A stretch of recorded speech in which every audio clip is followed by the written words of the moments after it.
Hello, everyone. Welcome to the second episode of Winnemucca.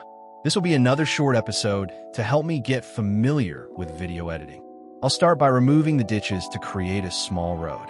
Today, I'm going to build a small residential corner right on the edge of the field. I'm adjusting the terrain a bit to clear some space. We'll start with the first road. We're taking the time to choose our residences carefully. I don't want houses that are too large. This isn't going to be a wealthy neighborhood. I want them to stay as small country houses, neatly lined up between two fields, as if the field owners had sold off part of their land to allow for a bit of housing. We place them exactly where they need to be.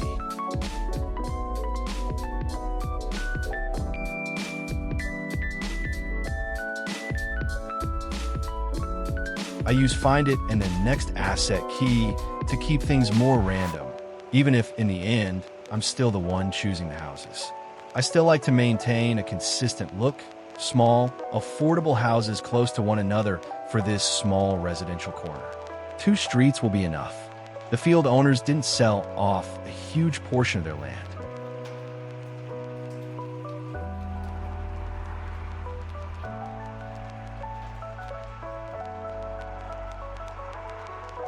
We try to fill the corners as much as possible with houses. I realize sometimes that the houses don't fit the design I want. Either they're too big or they lack parking space. We delete them. We choose others. There's no problem with that. We adjust the surfaces immediately right up to the street. I won't show you everything I did. You find a bit too long. But I'm giving you the main idea, and I'll show you the result afterward. We're still removing the fences. We can keep a few that look good.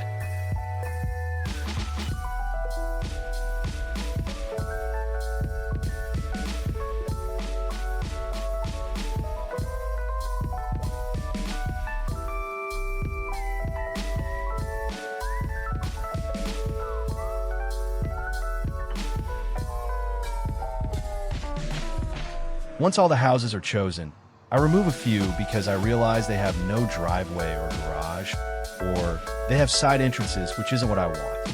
We add parking spots if there's enough room. In the countryside, pretty much everyone has a garage or a driveway, since everything is far away. You absolutely need a parking spot for your car to be able to get around the back roads and highways. We can use Find It to find houses with parking. Be careful. Sometimes the parking spots are actually for bicycles. We adjust the surfaces right up to the neighbors' lots. It almost never happens that your land doesn't go all the way to the neighbors, leaving an unused patch in between. I place the trash cans a bit closer to the houses, as they would be in real life. Trash cans aren't always right by the road. They're usually closer to the door or in a less visible spot.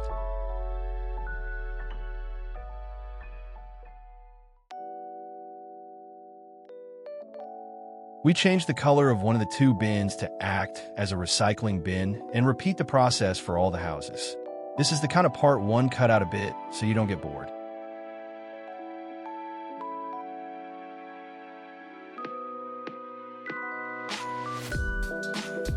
We redo the fences or hedges to our liking, a bit more randomly, and more hedges than fences.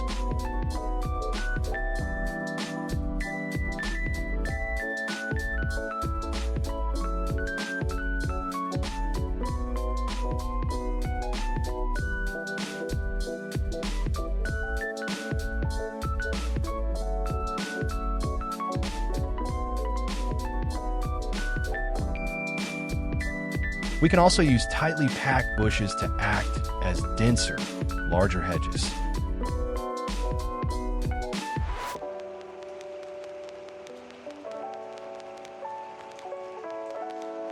For houses with no neighbors in the back, many don't have a fence or hedge at the rear.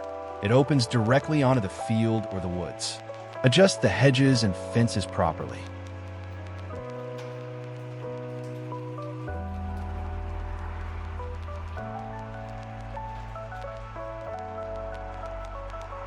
We make sure the parking spots are either asphalt, gravel, or pavers.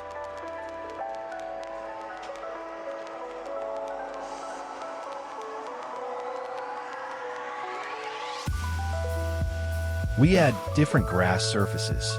Not everyone takes care of their lawn the same way. We pay attention to the surfaces we use. Sometimes the rendering isn't right, like here. It comes out black, so we put down others that look better. We also try to vary the driveways a bit. Don't put the same surface everywhere.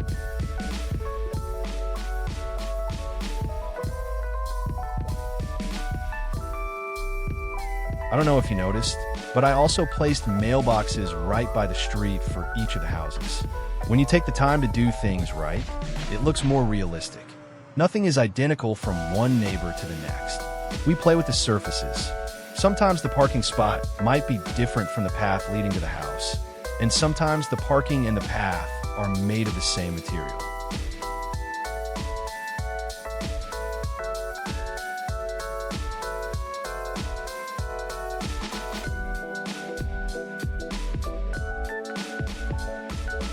The area bucket mode is very practical for changing asphalt or grass surfaces.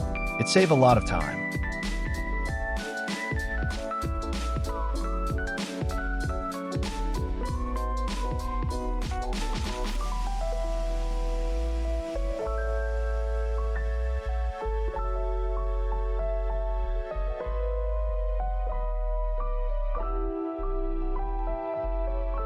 We place a few trees and try to vary the type, size, and also the placement.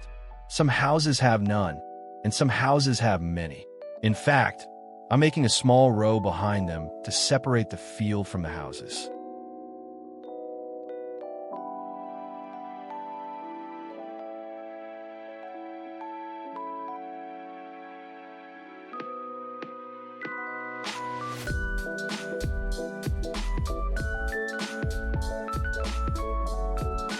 Here, I'm placing the doctor's house.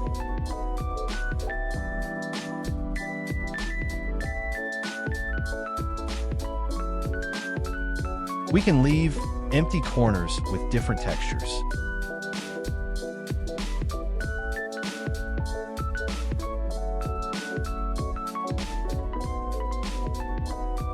I try to keep the same surface styles for the ditches, with lots of long grass, bushes, and wildflowers.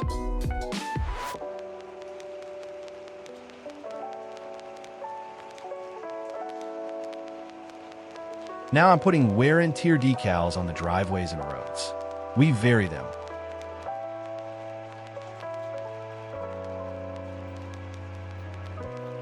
A larger driveway can accommodate larger decals. Sometimes it cracks. Sometimes it's dirt. We try not to stick the same decal right next to another. And not all driveways are poorly maintained either. We try to vary things a bit with net lanes for the roadside. We give the road a bit of wear and aging.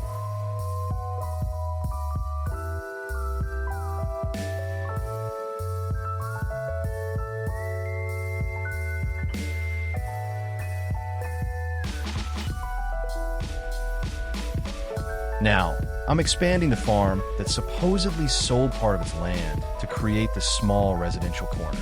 We stretch out the production surface without sticking it right against the riverbank to leave room for trees.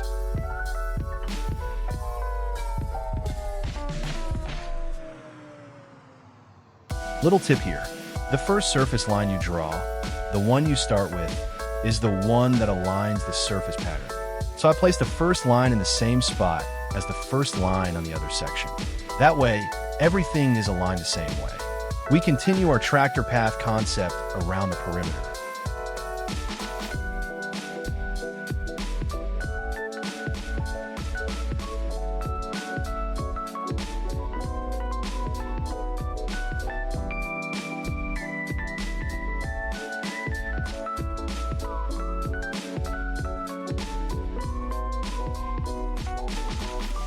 And also the internal paths. We try to keep roughly the same spacing.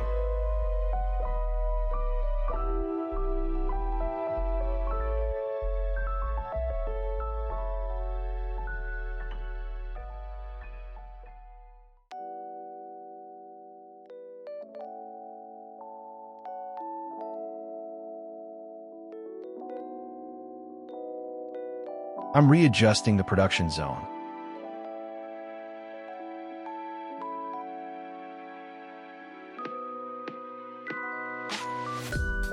And now, I'm decorating the riverbank. I use the same two surfaces to maintain consistency.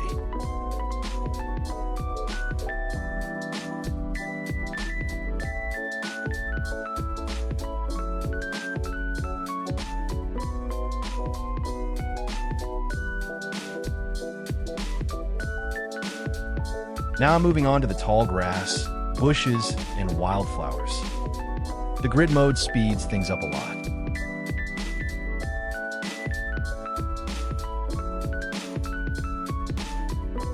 We can make some areas a bit denser and others less so.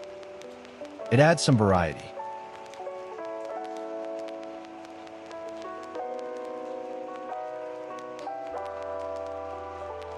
Then we refine the edges of the fields. This is where this agricultural property will end. It won't go any further. The next lands will belong to other owners.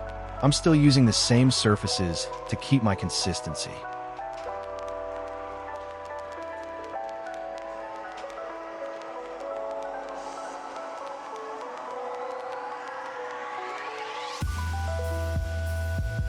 I play the game properly. I buy the land parcels on the map, and I also pay for the vegetation. It's not free. And now,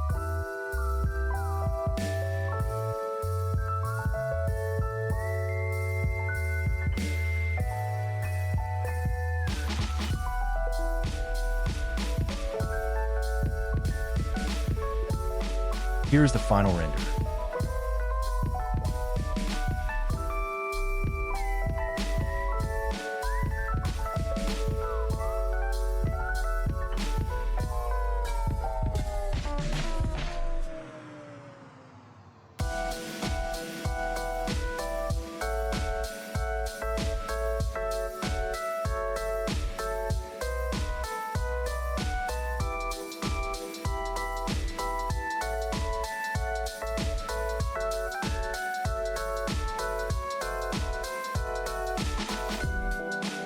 It looks quite realistic to me.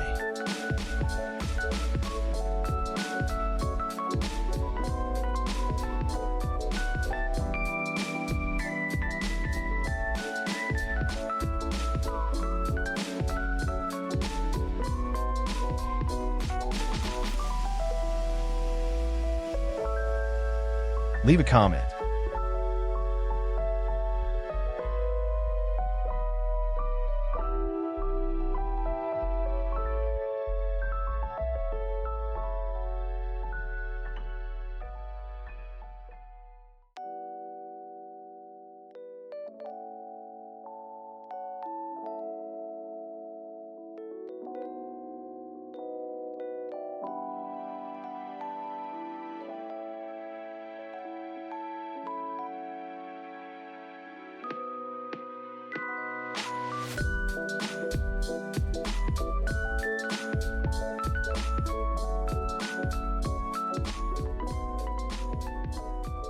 And we'll see each other for the rest of Winnemucca.